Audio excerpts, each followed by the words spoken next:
Halo semuanya, kali ini saya akan menjelaskan mengenai materi elektronika, yaitu rangkaian ekuivalen AC/DC. Materi rangkaian ekuivalen AC/DC ini merupakan materi lanjutan dari analisa transistor atau analisa BJT yang sudah dijelaskan sebelumnya. Nah, analisa AC/DC ini perlu untuk analisis penguat BJT selanjutnya. Tapi sebelum belajar apa itu analisa AC/DC, kita akan belajar dulu fungsi kapasitor di penguat BJT.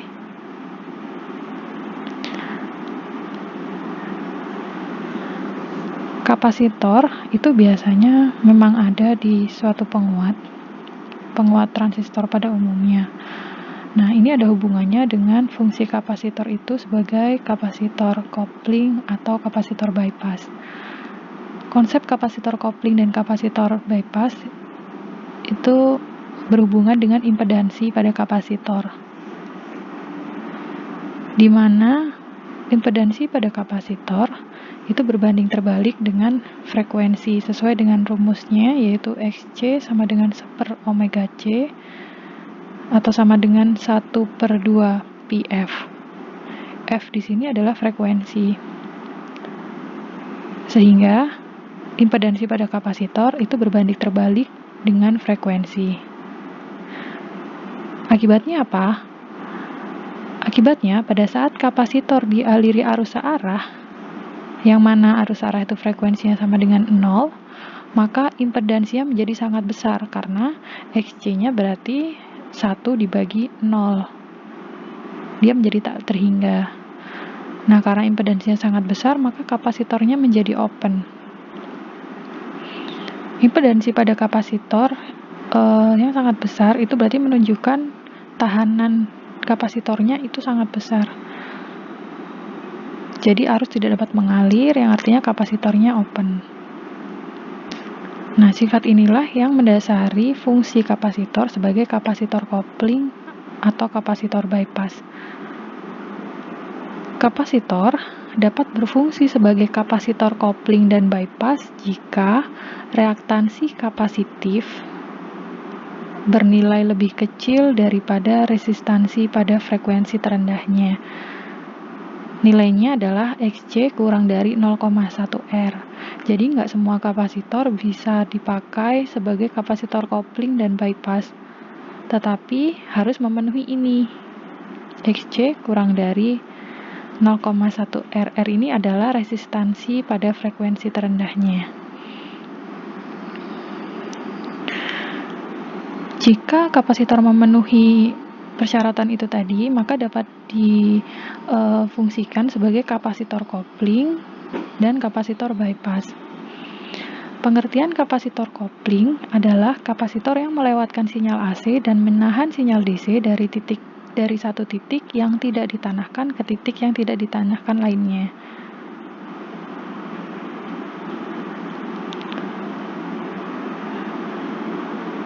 Jadi, kalau kapasitor kopling, jika dialiri arus AC, maka dia dapat mengalirkan arusnya, tetapi kalau sinyal DC justru ditahan.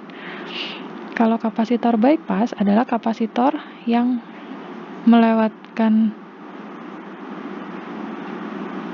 sinyal AC dan menahan sinyal DC dari satu titik yang tidak ditanahkan ke titik yang ditanahkan. Jadi sama-sama menahan sinyal DC dan melewatkan sinyal AC, tetapi kalau kapasitor kopling, titiknya dia tidak langsung terhubung dengan ground. Ya, bedanya kalau ini kan kapasitornya ya. Kalau di kapasitor bypass, salah satu kakinya itu dihubungkan dengan tanah, di ground kan. Nah, kalau ini kan enggak. Kaki kapasitornya tidak langsung ke ground. Jadi kalau kapasitor kopling itu seperti itu, kalau bypass satu titiknya ditanahkan. Ini ada contoh soal ya. Contoh soal ini adalah contoh kapasitor bypass karena salah satu kakinya ada di ground. Nah, di soal ini ditanyakan berapakah nilai C, nilai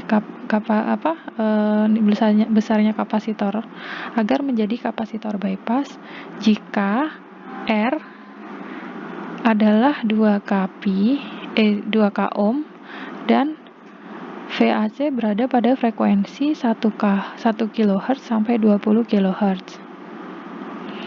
Nah, supaya dia dapat menjadi kapasitor bypass, maka harus memenuhi ini. Xc kurang dari 0,1 R. Nah, R-nya adalah 2 kilo. Berarti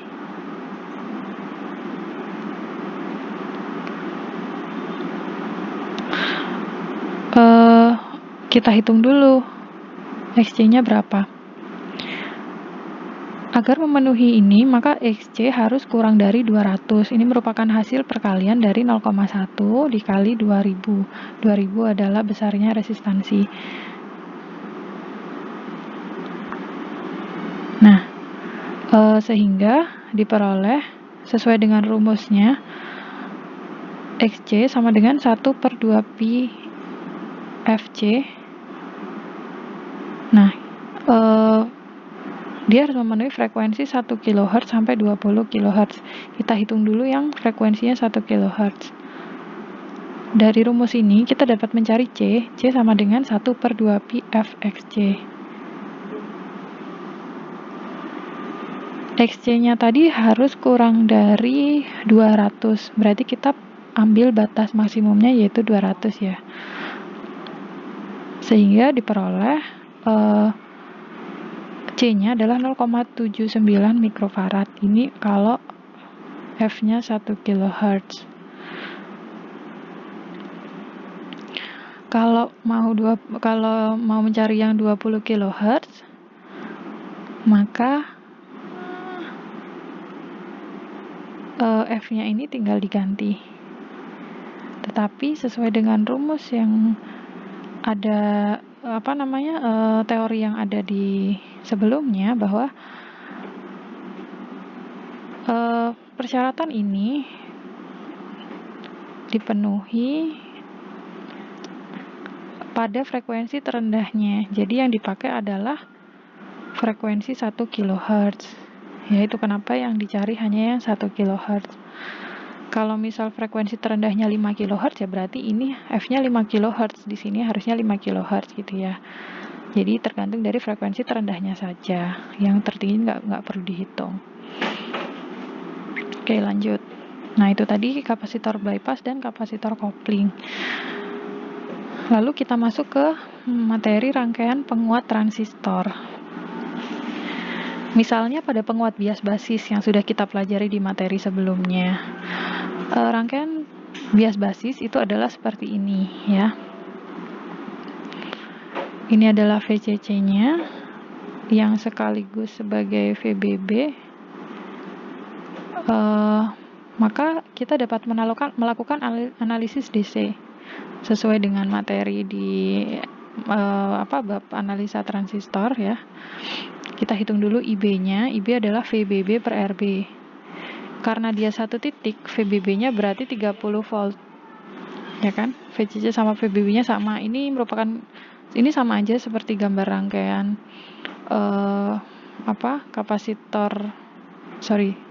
rangkaian bias basis. Ya. Yang seperti ini.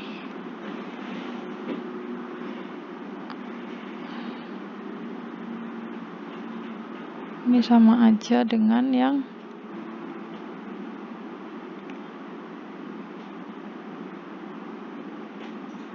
ini ya.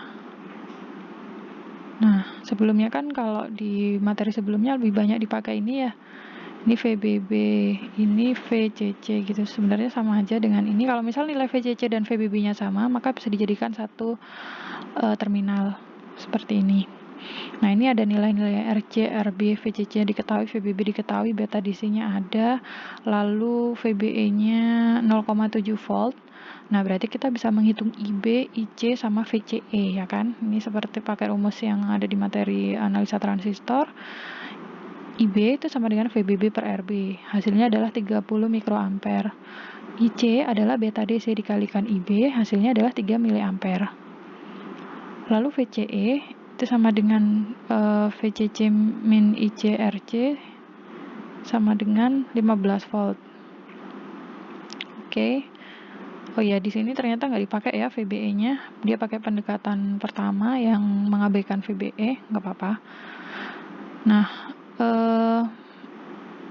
IB dapat, IC dapat, VCE dapat, maka kita dapat memperoleh grafik garis kerja, ya kan? Q point-nya terletak pada IC 3 mA dan VCE 15 volt. Ini kalau rangkaian bias basis. Nah, sekarang pertanyaannya, bagaimana agar rangkaian ini bisa menjadi rangkaian penguat? Ini kan hanya di bias basis biasa ya.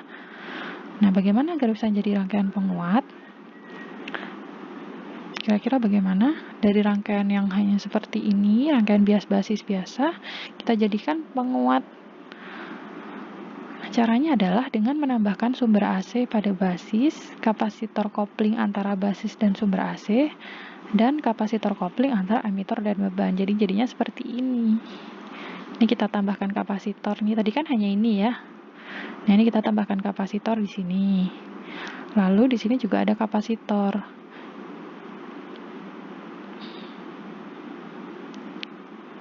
Ini semuanya, ini kedua kapasitornya ini kapasitor kopling ya.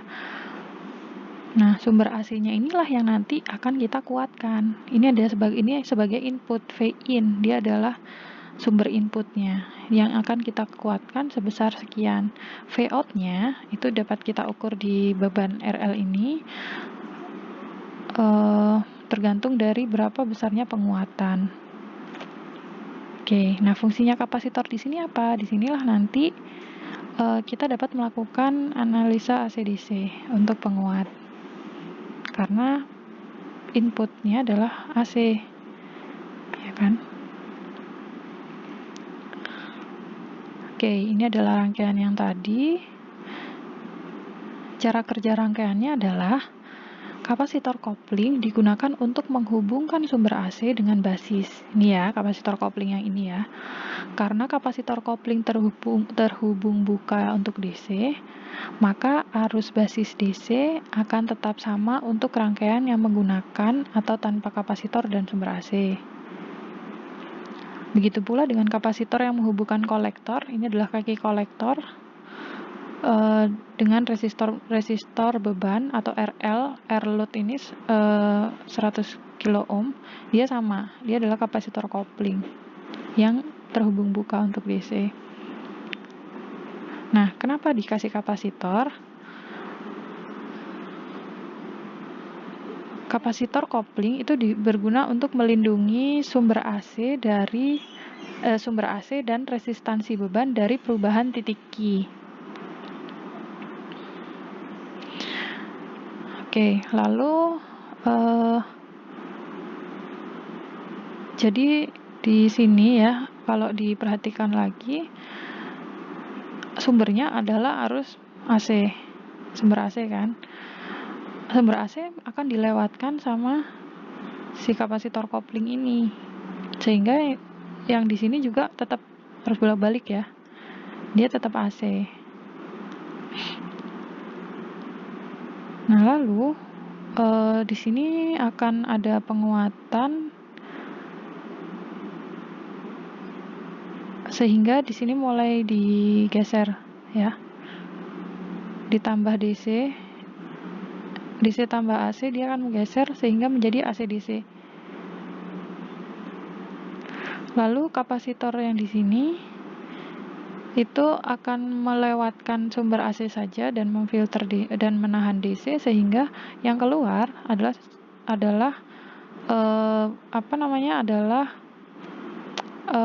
arus AC dengan adalah tegangan bolak-balik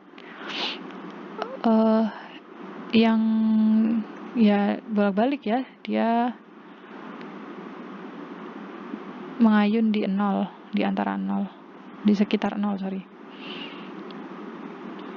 Oke. Kalau diperhatikan lagi, di sini ada dua macam sumber. Yang pertama adalah sumber AC, lalu sumber DC. Sumber DC-nya di sini dipakai untuk penguatannya, ya. Nah, sehingga untuk memudahkan analisis rangkaian, dilakukan dua langkah analisis, yaitu rangkaian ekuivalen DC dan rangkaian ekuivalen AC. Itu yang akan kita pelajari di sini.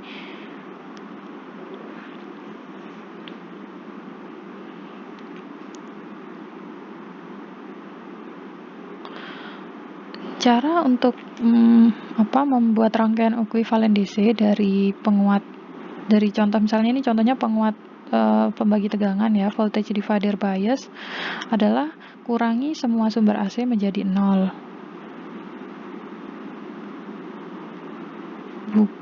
Ya, nih. Pertama kurangi semua sumber AC menjadi 0. Di sini tadi ada sumber AC kan ya. Habis itu di 0 kan. Lalu buka semua kapasitor. Kapasitornya kita hubung buka. Nah, ini dihubung buka. Kita putus ya. Jadi, rangkaian yang tinggal adalah semua hal mengenai arus dan tegangan DC. Bisa diperhatikan sekarang di sini putus, di sini putus, berarti tinggal yang ini kan. Nah, sehingga kita peroleh suatu rangkaian ekuivalen DC yang seperti ini. Ini kan sama seperti rangkaian bias pembagi tegangan yang sudah kita pelajari di analisa transistor ya, di materi analisa transistor. Nah, lalu perlu diperhatikan juga untuk rangkaian ekuivalen DC, notasinya menggunakan huruf besar. Arus pakai huruf besar, tegangan, resistansi, semuanya pakai huruf besar. Ya, termasuk notasi untuk kolektor, basis, emitor pakainya huruf besar supaya nanti membedakan dengan rangkaian ekuivalen AC.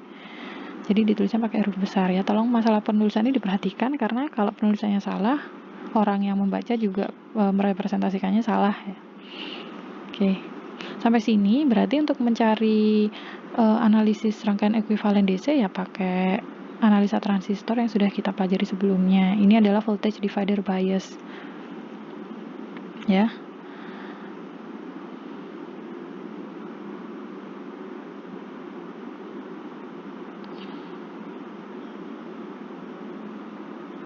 Jadi, inilah cara membuat rangkaian ekuivalen DC dari rangkaian penguat common base ini.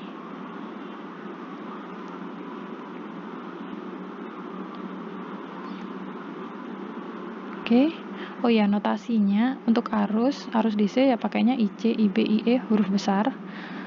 Kalau untuk tegangan ke tanah DC, kalau ini tegangan ke tanah ya, jadi cuma satu subscriptnya hanya satu aja, satu huruf aja, VC berarti dari kolektor ke ground. Kalau VB berarti tegangan dari basis ke ground. Kalau VE berarti tegangan dari emitor ke ground. Nah, kalau untuk tegangan DC transistor antara dua terminal, misal terminal basis sama emitor ya VBE. Huruf besar semua ya, VCE berarti kolektor ke emitor dan begitu seterusnya. Oke, untuk selanjutnya rangkaian ekuivalen AC. Untuk rangkaian ekuivalen AC itu adalah yang pertama yang harus kita lakukan adalah kurangi semua sumber DC menjadi 0. Nah, hilang nih berarti kita punya VCC sama kita punya VCC kan ya? Ini 0. Lalu hubung singkat semua kapasitor. Kapasitornya dihubung singkat. Kita short. Dan yang ketiga, rangkaian yang tinggal adalah semua hal mengenai arus dan tegangan AC, ya kan? Ini ada arus AC, tegangan AC. Lalu di sini yang DC-DC udah nggak ada. Nah, rangkaian ekuivalennya adalah seperti ini. Ya, ini adalah rangkaian ekuivalen AC. Notasinya berbeda dengan rangkaian ekuivalen DC. Kalau rangkaian ekuivalen AC itu notasinya pakai huruf kecil IC, IB, IE untuk arus AC. Ya, dia ada di sini. Lalu VC, VB, VE untuk tegangan ke tanah AC. Ya. Seperti itu. Lalu VBE, VCE, VBB untuk tegangan AC transistor. Oke, jadi seperti ini gambarnya. Kalau untuk resistansi tetap huruf besar ya, karena memang ini simbol dari resistor, R-nya besar. Lalu di sini kita akan mengenal suatu notasi resistansi emitter AC atau R aksen E. Jadi ini merupakan hal yang baru di analisis AC/DC dan kenapa baru ada sekarang? Karena ini hanya ada ketika ketika kita menganalisis rangkaian ekuivalen AC. Nah, jadi resistansi emitter itu merupakan resistansi yang ada di dalam emitter ya. Berawal dari persamaan Shockley ya. Maka kita peroleh Q per KT dari persamaan Shockley ini ya, diperoleh Q per KT. Q itu adalah muatan elektron, K adalah konstanta Boltzmann, dan T itu adalah suhu absolut. Hasilnya adalah mendekati 40 volt. Oke, berarti kita sudah memperoleh Q per KT. Lalu untuk persamaan Shockley yang tadi, karena Q per KT-nya adalah mendekati 40 ini ya, Q per KT-nya ini mendekati 40. Oke, berarti dari persamaan Shockley tadi kita bisa mencari mensubstitusikan 40 itu ke persamaan Shockley sehingga diperoleh dI per dV turunan arus terhadap tegangan, hasilnya adalah 40I. Oke, saya balik lagi ya. Lalu untuk menghitung R aksen E atau resistansi emitter berdasarkan grafik ini, itu rumusnya adalah delta VBE per delta IE, di mana delta VBE itu berarti diferensial tegangan terhadap arus. Nah, sehingga ini kan dari persamaan Shockley diperoleh dI per dV ya. Lalu R aksen E resistansi emitter itu adalah dV per dI, di mana dia sama dengan 1 per dI per dV. dI per dV ini hasilnya adalah 40 kali IE ini ya. Berarti kita dapat memperoleh nilai dari resistansi emitter AC, yaitu 0,025 per IE, atau sama dengan 25 mV per IE. Jadi kalau mau menghitung resistansi emitter itu adalah ini ya, 25 mV per IE. Nih.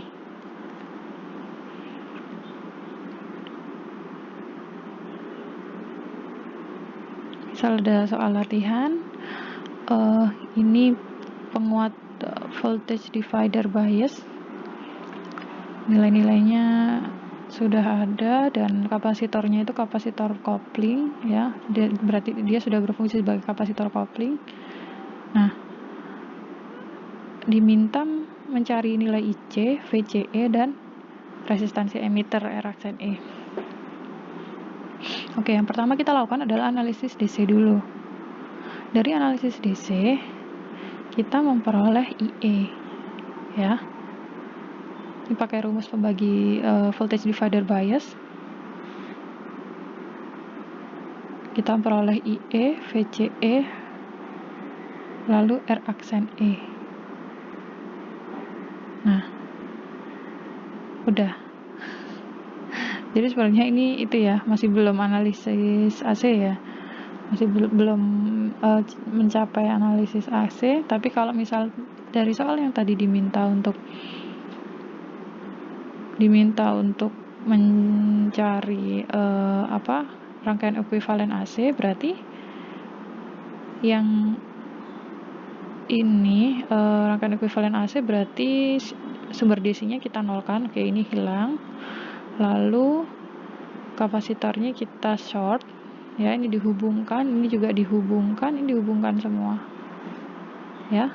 Jadi kalau mau menghitung besarnya arusnya besar arus yang ada di rangkaian ekuivalen AC ya seperti ini nanti rangkaiannya. Oke, seperti itu ya. Untuk analisis analisis AC, cara menghitungnya bagaimana akan ada di materi selanjutnya mengenai penguat sinyal kecil ya. Setelah penguat sinyal kecil, kita akan masuk ke penguat daya, penguat kelas A, penguat kelas B, dan lain seterusnya. Untuk penguat sinyal kecil ini atau penguat BJT ya, ada yang menyebutnya seperti itu. Kita akan bahas mulai penguat common base, common emitter, common collector, penguat emitter follower. Sepertinya hanya itu sih ya. Oke, semoga ilmunya bermanfaat. Nah, ini untuk yang mau dapat nilai tambah, kita ada quiz time nilai tambah bagi yang mahasiswa yang di kelas, tentunya di kelas saya ya, yang menjawab dengan tepat dari 2 soal ini, salah satu nama untuk satu mahasiswa tercepat dan jawabannya benar, dapat nilai 10 poin ekstra untuk UAS. Satu orang hanya diberi 1 kesempatan menjawab ya. Nah, kalau mau menjawab silakan jawab di kolom komentar, sebutkan nama sama NIM. Ini soal yang pertama. Kalau mau ngerjakan di pause aja ya videonya. Gampang, ini cuman menghitung kapasitor kopling, nilai kapasitansi dari kapasitor kopling. Ya, lalu ini soal yang kedua. Jangan lupa tulis jawaban dan caranya beserta nama dan NIM. Kalau nggak ada nama sama NIM, nggak saya input nilainya ya. Nah, yang kedua ini coba diperhatikan. Yang ditanyakan adalah tentukan berapa nilai kapasitor C agar titik E terhubung pada ground. Titik E itu ini ya. Supaya ini terhubung pada ground, nah seperti ini, jadi diapain C-nya? Dihitung ya, supaya bisa menjadi kapasitor bypass. Oke. Silahkan mengerjakan quiz time. Semoga ilmunya bermanfaat. Sampai jumpa di video yang selanjutnya. Bye-bye.